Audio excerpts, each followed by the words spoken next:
ជឿជាក់លើខ្លួនឯងប្រសើរជាងស្ដាប់គេ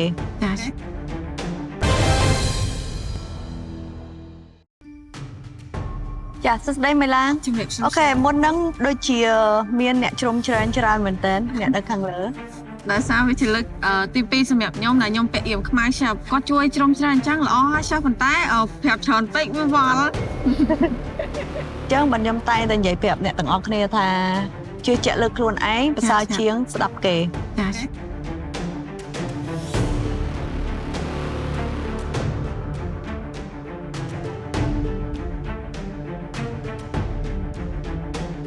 ការតុបតែងស្អាតខ្ញុំពេញចិត្ត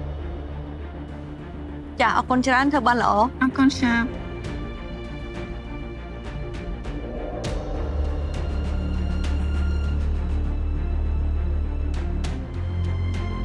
ពងមាន់ស្ងោរនេះមិនឡើងស្ងោរបានល្អញ៉ាំមួយស្លាត់នេះបើសិនជាញ៉ាំល្អមែនទេមាន់នេះជៀនបានល្អ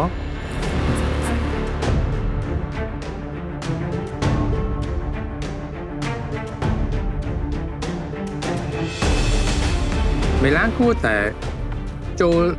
អៀមខ្មែរបានញឹកញាប់ជាងនេះទៀតអត់ទេវាចូលកាន់តែច្រើនបាប់សាកាន់តែច្រើនហើយនេះធ្វើបានល្អអរគុណឆាប់ Good job